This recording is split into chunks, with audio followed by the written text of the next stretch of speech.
Twitch has updated their hateful conduct policy, and words like are now restricted to prevent harm or anti-Semitism. Hateful or dehumanizing uses of the terms are also prohibited. Our hateful content policy is designed to protect our community from attacks based on a person's protected characteristics, such as race, nationality, religion, or the policy prohibits harmful behaviors like suggesting that a victim of harm deserved it or sharing a hateful image or symbol. The language used to cause harm and spread hate changes over time. To ensure our policies adapt to those changes, we review them and how they're applied to prevent those harms. As part of our hateful conduct policy, we prohibit the use of terms that may not be harmful or abusive in isolation, but can be used as a slur or to denigrate others in certain contexts. In line with that approach, starting today, using the terms to attack or demean another individual or a group of people on the basis of their background or religious belief is against our rules. We recognize that and also refer to a political movement. Using the term to refer to the political movement, whether in a supportive or critical way, does not violate our hateful conduct policy. Our goal isn't to stifle conversation about or criticism of an institution or ideology, but to prevent coded hate directed at individuals and groups of people. We include examples of the language we prohibit in our enforcement notes here.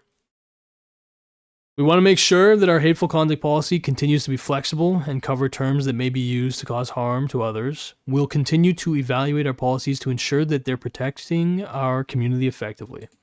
Okay? We prohibit the use of terms that may not be harmful or abusive in isolation, but can be used as a slur to denigrate. Okay.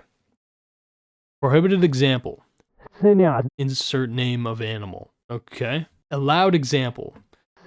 Settlers keep encroaching borders. Wow, okay. That's the statement from Twitch. Twitch is strengthening their policies, I guess you could say, to make it such that the people who are using the terms in a overtly conflationatory way to represent people as a whole, which not every person, of course, is, that people who are using it basically to conflate them, that they will receive punishment. They did this in basically direct response to the pressures applied to them by their advertisers. I'm now going to unpack some of that. It says, new Twitch policy bans the word amid anti-Semitism accusations, making specific changes around the use of the word. No, it's actually so stupid. And so what does this mean? I mean, here's what it really means. It means that the people who are trying to cause an adpocalypse on Twitch, they're winning. That is what it means. Now, I've already kind of said my piece on this. I'm not a fan personally of this big push. People frame it as like to hold Twitch accountable. I don't really view it that way, because anybody who has any moment of self-awareness understands that the real reason they want this to happen is not necessarily to make Twitch a safer or even, I would say, a better platform, certainly not a more open platform. It is, in reality, to cause damage to Hassan and streamers like Hassan, okay? And anybody, again, who's honest about it will realize that in reality, this will not actually affect streamers like Hassan. This will affect much smaller streamers.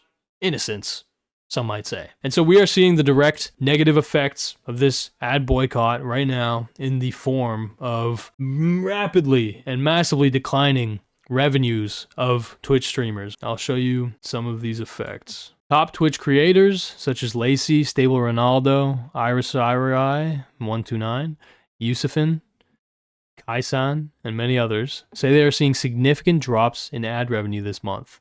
Keep in mind, okay, the reason why this is very obviously in relation to this ad boycott that is occurring is because in the months leading up to Christmas, which we're in November, right? The month before December, which has Christmas. Wow. In these months, advertisers are spending the most money. Creators typically make the most amount of money at this time of the year. The Stock Guy TV has the latest report that his ad revenue is down 95%. 95%. I average about $100 to $200 a day in ad revenue, right? 5 days a week. You're talking about $600-700 a week. You're talking about $2,800 a month. You know, $3,000 a month. I make about $8,000 a month on average, and sometimes $9,000, right? So it's about 40% of my, sometimes 50% of my income.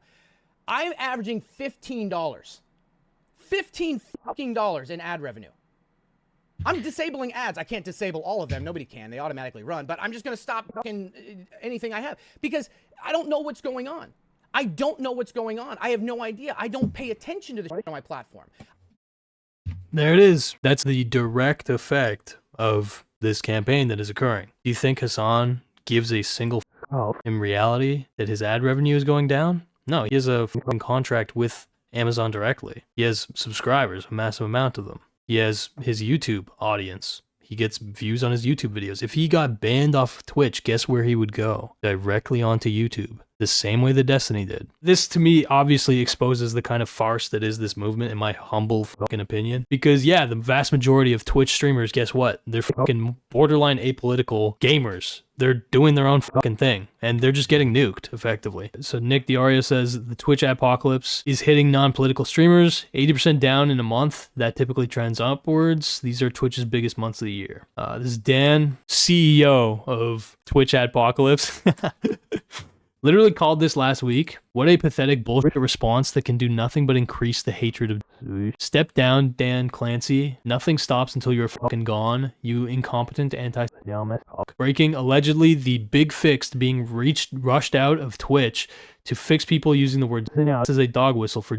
is that Twitch will be adding it to the auto mod list this week. That definitely won't backfire on thanks, Dan Clancy. So the example he shows is him basically spreading anti-Semitism himself and doing it successfully, I guess, in the chat. So yes, he's advocating basically for what exactly? I don't understand. What exactly does he want? He wants what? He doesn't want it to be auto-censored. He just wants Dan Clancy to be removed as the CEO of Twitch. Why?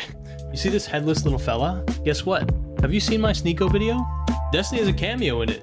Okay, so if you haven't seen my Sneeko video, you should watch it. And if you have, then you have seen the cute little Hubert with his head. Guess what? We're selling these little fellas, limited supply, only at gokamerch.com. Okay? You sign up for the email list right now. Not only will you get this beautiful Paw Patrol sticker, Band-Aid, but you will also get 10% off store-wide with all these cool items that you see. And it would just make me happy. Does that mean anything to you? I have a boo-boo on my face. Kiss it better, please. Dan maybe isn't an ethnic group, but a belief system. Have you thought about that? Don't tell me, tell Twitch. They are about to add it to Automod. Tell them why they shouldn't do it. Terrible comparison. What a stupid fucking idea. I wonder why saying Arabs and Muslims is worse than saying Zionists in those messages.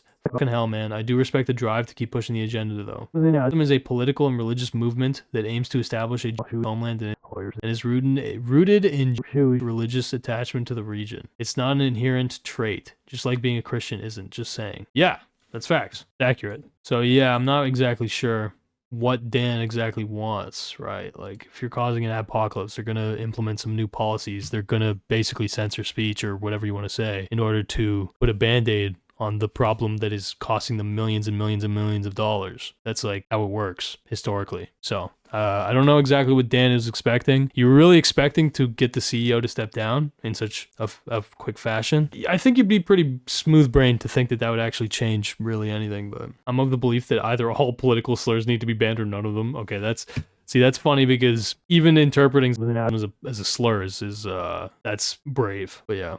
That's where it's at. Wow, who would have guessed that this ordeal would just cause damage to the entire fucking ecosystem? Who would have guessed this? Ooh, bit of a disappointment, I guess you could put it. The evidence that Dan Clancy's an it's not convincing, to say the very least. There's also accusations that Dan is a creep or whatever, or that he's predatory. Also largely unsubstantiated from everything I've seen. There's clips of him, I guess his feed. There's just like a bunch of women in his feed or something like that. It's become a meme. Yeah, I mean, look, sorry, but that's not really convincing in terms of if you want me to actually like label a guy a fucking predator. That's not doing it, okay? The way that this is being justified is because they want fairness on Twitch. Look, bro, you're not going to find fucking fairness on any of these platforms. Not YouTube, not Twitch, not fucking Facebook, not Rumble, not Kick, not a single fucking one, my friend. And so this plea for fairness is so fucking ironic because it's like, yeah, okay, it's real fucking fair when Hassan is the justification for completely nuking the livelihood of the bottom 50% of the fucking platform. Probably the bottom 95%, realistically, of the platform is gonna have a worse Christmas, maybe, due to, not making revenue. And all for what? For what? Prevent fucking Hassan from what? From showing YouTube videos on his stream that are fucking offensive, showing fucking propaganda of what is it, the Houthis that is uploaded to YouTube on his stream, to prevent him from talking to kids who are living in fucking war-torn countries like Yemen who might be involved with the Houthis. Why? You want to see something crazy? Look, the Defense Forces has over 1 million subscribers on YouTube, and they're showing basically live leak videos nonstop, getting hundreds of thousands, in many cases, millions of views. Graphic raw footage of literal deaths getting 9 million views on YouTube.